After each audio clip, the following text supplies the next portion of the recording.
Olá, meus queridos, sejam bem-vindos diretamente de Dois Córregos, interior de São Paulo. Eu, André Massolini, peço licença para falar com você. Esta semana começou segunda, dia 4 de agosto. Hoje é quarta-feira, dia 6 de agosto. É a semana que as inscrições, as matrículas para o meu curso Iniciação ao Autoconhecimento, elas estão abertas, certo?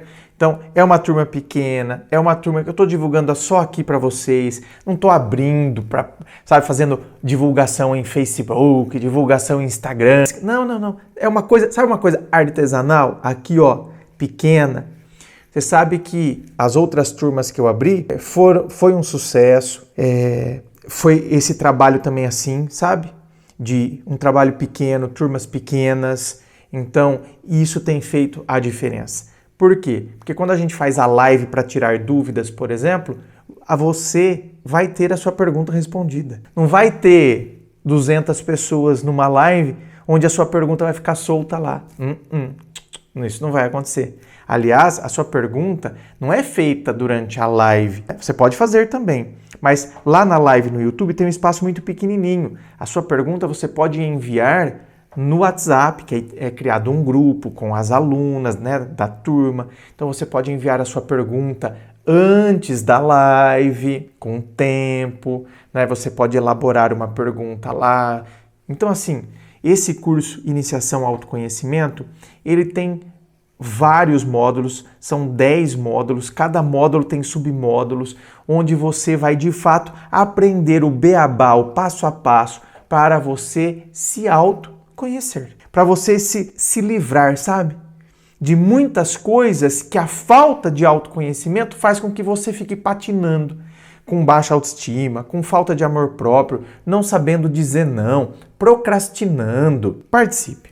Realmente vale a pena. E vou te dizer, hein? Às vezes a pessoa acha que está falando de um curso de R$ 1.500. Gente, nós estamos falando de um curso que você vai ter acesso, que você vai ter as lives, que você vai ter acesso aí durante 6 meses ao material do curso, vai assistir. E nós estamos falando de um curso que custa menos de R$400, certo? E que você pode dividir no cartão de crédito. Então, olha, vale a pena. Na descrição deste vídeo tem o link para você se matricular. Então, dá uma conferida. Vamos então ao e-mail dele que diz assim: Oi André, tudo bem? Tudo ótimo. Peço desculpas pelo relato um pouco grande. Tentei ser o mais breve possível, mas a história é bem longa. Tem gente que adora e-mail longo, meu querido. Moro na região serrana do Rio de Janeiro e queria compartilhar com você a história de um relacionamento que tive e infelizmente chegou ao fim um mês atrás. Tenho 25 anos e há 2 anos e meio conheci uma mulher no meu trabalho. Na época eu tinha 23 anos e ela 48, ou seja, uma diferença de 25 anos. Ela tinha 2 filhos, mas já até maiores de idade. Como trabalhávamos, só eu e ela, em um escritório, nós rapidamente nos aproximamos. Começamos a trabalhar juntos em agosto de 2022 e já em novembro do mesmo ano ficamos pela primeira vez. Desde então tivemos uma espécie de relacionamento. Digo desta forma porque nunca fomos namorados. Ela sempre me disse que por ser 25 anos mais velha que eu, se sentiria muito mal se me assumisse, pois tinha medo dos julgamentos das pessoas e de ser ridicularizada por uma mulher velha como ela estar com um rapaz tão novo como eu. Isso é o que ela sempre me dizia, mesmo eu sempre dizendo a ela que a idade era só um número e ela era linda e que isso era coisa da cabeça dela. Mas mesmo assim insistia que não poderia me namorar. Enfim, na época eu disse que entendia o lado dela e estava tudo bem. Só não iria aceitar que ela ficasse com outras pessoas enquanto estivéssemos juntos. E se ela quisesse ficar ou ficasse com outra pessoa, que era para me falar, pois daí era melhor não nos aproximarmos para não termos desentendimentos e que eu deixaria o caminho dela livre, e assim foi acordado. Ao longo destes 2 anos e meio, tivemos momentos maravilhosos juntos. Ela, por ser uma mulher madura, sabia aproveitar a vida, era uma ótima companhia, boa de cama, enfim, Tudo que eu procurava em uma mulher achava nela. Mas como nem tudo são flores, ela tinha sérios problemas com medicações tarja preta para tratamento de ansiedade generalizada e insônia. E também problemas com alcoolismo. Ela não bebia todos os dias, mas quando bebia não tinha controle. E como fazia uso de medicamentos tarja preta, como clonazepam, você já imagina o resultado dessa mistura. Pois é, ela ficava surtada, já brigamos muitas vezes por conta disso, e muitas vezes quando ela estava assim, acabava fazendo algumas coisas que eu não gostava. Como, por exemplo, ficava dando selinhos e às vezes até beijos em amigas dela e até amigos homens. Já fez isso até perto de mim, eu, lógico, ficava muito decepcionado e ia embora do lugar. Mas no outro dia ela me procurava e sempre pedia perdão, dizia que não lembrava pois estava muito bêbada e se não estivesse não faria aquilo.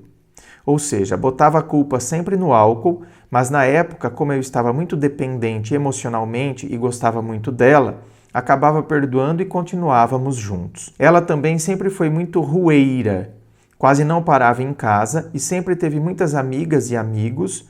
Então, nos dias que ela não estava comigo ou saíamos juntos, ela saía com os amigos dela. Era bem difícil ela ficar 3 dias da semana em casa. Eu nunca recriminei ela por isso. Lógico, ficava aflito, pois tinha ciúmes, mas sempre que perguntava a ela, ela dizia que não ficava com ninguém. Só tomava a cerveja dela e ia para casa. Eu confiava, pois até então nunca tinha visto ela com ninguém e não podia acusar de algo que eu não sabia. Eu, por outro lado, não era de sair muito, pois ela era muito ciumenta e para evitar deixá-la chateada, ficava em casa para evitar problemas e acabei até me afastando dos meus amigos por conta disso. Tá vendo? Aqui, ó. Aqui a gente vê a imaturidade. Não adianta, né? Você, 25 anos a menos, isso aqui é próprio da sua idade. Ou seja, ela, tá vendo, com 25, macaca véia já? Não, eu que não vou deixar de sair. E você, né, imaturo, você... Só que aqui, além de imaturidade, você não está percebendo incoerência. Porque você está fazendo uma coisa que ela não faz. Então, ainda que a imaturidade faz a gente se sujeitar, baixa autoestima também faz a gente se anular, se sujeitar, falta de autoconhecimento faz a gente se sujeitar, se anular. Você poderia ter usado a comparação. Se eu tenho imaturidade, tenho alguns problemas, né, que às vezes me impedem de eu me posicionar, não tenho força suficiente para isso, falta de autoconhecimento. O que acontece? Mas se eu tivesse olhado pela ótica da comparação, tá, se ela faz, por que eu não vou? Ela sai, vai com as amigas dela, vai tomar cerveja, vai não sei o quê, eu não posso ir? Ah, mas ela é ciumenta, e daí? Dane-se. Então, ok, se é ciumenta, então fica dentro de casa também, que eu também fico. Você poderia ter usado esse raciocínio, mas tá vendo como aqui você já foi pro caminho errado? Eu faço para ela, eu me sujeito. Agora ela, não, tudo bem, deixa que vai, deixa fazer. Então assim, ó, tá, claramente você se anulou. E quando eu me anulo, a outra pessoa cresce, bota as asas para fora, meu bem, e voa. E vem para cima da gente ainda. Como vai para cima de você? Ficamos assim durante esses 2 anos e meio e toda semana nos víamos, ou ela vinha para a minha casa, ou eu ia para a dela, ou saíamos juntos. Mas detalhe, quando saíamos juntos, ela nunca me apresentava para as pessoas como namorado dela e nem ficante, apenas como um amigo e nunca sentávamos muito perto um do outro em um barzinho, por exemplo. Então, muitas vezes eu tinha que ver quieto algum homem abordando-a, pois ela era uma mulher muito bonita e chamava muita atenção. Isso, lógico, me dava muita raiva, pois sempre fui muito ciumento, mas sempre controlei meus sentimentos, pois sabia que não era culpa dela. Estava tudo bem entre a gente, até que no mês passado, num domingo, ela estava na casa da filha dela no interior da cidade. Ela tinha ido na sexta-feira da semana anterior e tinha deixado as chaves do apartamento dela comigo para que cuidasse da gata dela. A princípio, ela disse para mim que ia dormir na filha dela no domingo e só viria para a cidade na segunda-feira de manhã. Mas ela começou a beber na casa da filha dela pela tarde e à noite do nada decidiu vir para a cidade sem me avisar. Detalhe que eu estava com as chaves do apartamento dela, então não tinha como ela ir para casa. Chegando na cidade, ela foi direto para o bar. Ela já tinha bebido muito na casa da filha dela e quando chegou, continuou bebendo. Neste mesmo domingo, uma prima minha saiu com as amigas e, por coincidência, foram para o mesmo bar que ela estava. Viram ela de conversa com um rapaz e até me mandaram um vídeo. Mas até aí tudo bem, estavam só conversando, não tinha nada demais. Fui dormir, pois tinha que trabalhar cedo no outro dia. No dia seguinte, pela manhã, ela foi até meu trabalho pedir as chaves do apartamento. Eu já sabia que ela tinha vindo à noite para a cidade e então perguntei a ela que horas ela tinha vindo. Ela mentiu e me disse que tinha vindo de manhã. Já fiquei pé da vida com ela, pois se mentiu tinha alguma coisa errada, até porque ela não tinha dormido em casa na noite anterior. Mas não discuti com ela, até porque estava no meu local de trabalho e quando ela foi embora, mandei algumas mensagens no WhatsApp para ela perguntando o porquê das mentiras. Ela disse que foi para que eu não ficasse chateado. Lógico que não colou e dei um gelo nela. Mas pela tarde, nesse mesmo dia, quando cheguei no trabalho, minha prima me enviou um vídeo que fez dela, com o mesmo cara que ela estava conversando, em um outro bar, na mesma noite, agarrada e dando um beijo de novela nele que, pelo vídeo, aparenta ser também novo como eu e na frente de todos do bar. Coisa que ela nunca fez comigo, pois sempre me dizia que queria se resguardar por conta do julgamento das pessoas. Fiquei muito decepcionado e neste mesmo dia fui até o apartamento dela para conversar sobre isso. Ela me negou até o último que não tinha ficado com ninguém. Só admitiu depois que mostrei o vídeo e mesmo assim começou a dizer que não lembrava e não sabia nem quem era a pessoa que ela estava beijando e que estava muito bêbada. Enfim, terminei com ela neste dia e disse que nossa história ali tinha acabado, pois além de ter mentido para mim, eu sempre disse que não iria gostar se ela ficasse com outra pessoa, peguei minhas coisas e fui embora. Depois deste dia, ela ficou me procurando no WhatsApp, mostrando que estava muito arrependida e sofrendo muito, e embora tenha acontecido isso tudo, eu tive umas 2 recaídas com ela e acabamos nos vendo por 2 vezes e fazendo amor. Mas depois eu sempre me sentia muito mal e pensava que estava me deitando com um Judas, o qual me traiu e mentiu para mim, não conseguia me sentir bem ao lado dela com esse sentimento e nem olhar para ela como antes. Então, 2 semanas atrás, tivemos uma conversa pelo WhatsApp, ela disse que sentia minha falta, que estava difícil superar o que houve. Eu disse que não conseguia mais ficar com ela, então ela ficou com raiva, disse que estava em um bar com as amigas e que ia curtir a vida dela, pois estava cansada de sofrer e se Deus quiser iria me esquecer, e então me bloqueou de todas as redes sociais. Naquele momento, eu estava com muita raiva ainda e muito decepcionado, então não estava sentindo falta dela. Mas agora, quase um mês depois, esse sentimento de raiva passou e eu estou sofrendo muito. O fato de eu não ter feito nada para ela e ela ter me bloqueado de tudo acaba comigo. Me sinto um lixo descartado. Pensar que agora ela está se relacionando com outras pessoas e até esqueceu que eu existo. Não, querido, isso aqui não é bem.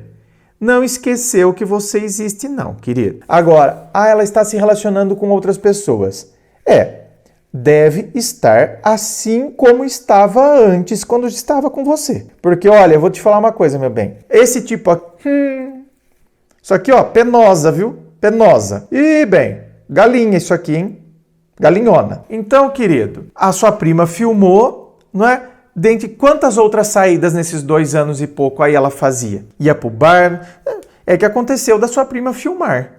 Aconteceu, né, de estar lá. Então, pegaram com a boca na botija. Mas olha, é lógico que eu não posso afirmar uma coisa dessas, mas assim, quando a gente olha, né, o comportamento assim, meu querido, só que se aconteceu isso aí, né, de estar lá os beijos, né, é porque isso é meio comum da pessoa fazer. E depois, tá vendo, atribui culpa à bebida. Então assim, tá vendo, gente, como diferença de idade não precisa ser problemático. Tá vendo que o cara é louco por causa dela, tá vendo, mulheres? Quantas vezes aparece aqui perguntas de diferença de idade? Porque depois, quando eu tiver 70... Então, quando eu tiver 70... Ó, ela tem 48. Até os 70, bem, são 22 anos ainda. Então, já pensou se eles ficarem 22 anos juntos? Vão fazer quase bodas de prata e você tá pensando quando tiver 70. Se curtiu 10 anos junto já tá ótimo, não tá? Por isso que eu digo, pessoa que fica focada nesse negócio de diferença de idade, muitas vezes deixa passar. Olha, ó, 2 anos aí, ela poderia ter curtido, ter saído com ele, ter assumido ele. Mas tá vendo? Aí tem também a questão do preconceito, que recai mais sobre a mulher mesmo. Que a mulher não pode aparecer com um mocinho mais novo porque é ridícula. O homem, se tiver com uma mulher mais nova, não tem problema, né? Ele é o fodão. Agora, a mulher é ridícula, não tem noção. Aí, mas tá vendo? Poderia ter tido um cara bacana, um cara legal, mas, meu bem, quem é penosa, pode ter o cara bacana, pode ter o cara legal, que é penosa. É igual o homem que é galinha. O homem que é galinha, ele pode ter uma mulher bonita, uma mulher legal, uma mulher bacana, que ele vai ser galinha. Ele é o penoso, entendeu? Tá, voltando aqui. Até esqueceu que eu existo, me dá um aperto no peito, que parece que vou morrer, mesmo sabendo que quem pisou na bola foi ela. Às vezes penso em ligar para ela, mas penso que isso seria muita humilhação. Então estou nessa. Meu coração quer ficar perto dela, mas a razão diz que se nós voltássemos a nos falar e houvesse uma reconciliação, nada seria como antes, pois além das lembranças dos fatos ocorridos, eu nunca mais vou confiar nela. Por favor, me ajude. Ou seja, você já sabe o que tem que ser feito. Você já sabe que você tem que continuar afastado dela. Aqui, meu querido, isso aqui para mim é mais claro que o sol. Porque, aliás, é o que eu sempre falo aqui, quando surge assunto, será que eu posso voltar com ele? Será que eu posso perdoar? Depende do que aconteceu. Tem gente que terminou um relacionamento porque entrou em crise. Só que a pessoa nunca aprontou. Pelo contrário, a pessoa sempre foi uma pessoa bacana, uma pessoa legal. E por que não voltar ou reatar uma relação assim? É que as pessoas carregam aquele negócio de jamais pode se voltar para ex, jamais pode... Depende do que foi feito. Aqui, num caso desse, tá vendo? Eu falei, ó, aí tem características de penosa. Ainda que não tivesse características de penosa, mas tem a sua característica. Qual que é a sua característica? Não, você não consegue voltar para a pessoa. Você olha para ela e você começa a ficar com raiva, você acha que você está dormindo com Judas, você não consegue. E tá tudo bem. Porque tem gente que é assim, tem gente que não consegue. O vaso quebrou, não adianta, eu não consigo, eu só vejo cacos. E quando eu quero reconstruir o vaso, eu acabo me machucando nos cacos. As pontas dos cacos não encaixa, fica com ponta, sabe? Que aí eu vou pegar, machuca, porque aquela fica ponta, não colou, fica aquela ponta saliente ali, que é o seu caso. E tá tudo bem. Tem gente que consegue colocar as peças certinhas do vaso e fica com o vaso numa boa? Sim. Por isso que aí entra a questão da gente se conhecer. Eu sirvo para uma situação dessa? Você claramente não. Então, meu querido, esse aperto no peito, tudo isso, não sei o quê, é normal. É normal. Ah, não, isso significa que eu nunca mais vou esquecer, que se não for ela, eu nunca mais vou ser feliz. Isso é as sensações que o seu cérebro manda para você, porque o cérebro não gosta de sofrimento. Não gosta. Então ele manda estímulos pra gente. É igual a... Por que você acha que o drogado, ele sabe que a droga é ruim, ele sabe que ele vai recair, ele sabe que... Mas o cérebro não quer sofrimento. Então, ele quer ir lá e quer usar, cheirar o pó, usar o crack, sei lá. Ele quer. Ele quer a pedra, né, de crack e tal. Tô com dor de cabeça? Nossa, eu saio em desespero procurando a Neosaldina. E quanto maior a dor, maior é o desespero para procurar o remédio.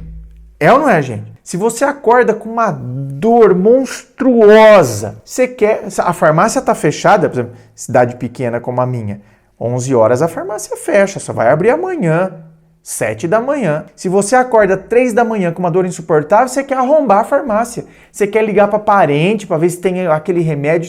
Você quer pedir... Você vai pro pronto-socorro. Então, quanto maior a dor, parece que maior é o impulso para eu querer me livrar dela. Por isso que aí tem que vir a razão, tá? Tem que vir a razão. É igual uma pessoa que está com muita dor.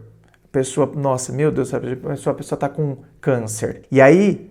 né? O remédio não está fazendo mais efeito. Então, antes um remédio que fazia efeito e a pessoa ficava sem dor 8 horas, agora, quando é com 4 horas de que ela tomou o remédio, ela já começa a sentir dor de novo. E aí ela quer tomar outra dose, mas ela só pode tomar quando der 8 horas. Então, aí, olha a força que a pessoa vai ter que ter para racionalizar e entender. Não posso tomar o remédio agora. Eu não posso. Se eu tomar o remédio agora, eu estou comprometendo, eu posso até, né, causar um suicídio, né? Então a pessoa tem que ter força para eu entender que quando der 8 horas eu vou tomar o remédio. E eu preciso ter força para entender que se eu for procurar, né, eu não tenho condições, o melhor é eu, segurar agora, não vai ser legal, tá? Até porque eu vou voltar para aquela situação, eu vou continuar não sendo assumido, eu vou continuar com outros sofrimentozinhos que já estavam acontecendo. Então, não é melhor eu aguentar o negócio agora, entendendo que é normal eu estar sentindo tudo isso, para que depois eu fique realmente bem? O que adianta agora, na hora do impulso, eu vou lá, mando mensagem, volto a ficar com ela? Tá vendo que embola tudo? Então é mais fácil eu aguentar agora, para que depois eu tenha um bem duradouro, uma paz de espírito duradoura. Posso ter outros conflitos, mas não mais esse. Inscreva-se, fico aqui aguardando a sua inscrição. Se você curtiu, dá o seu joinha, compartilha aí com seus amigos. Muito obrigado, beijo no coração e, é claro, um forte abraço.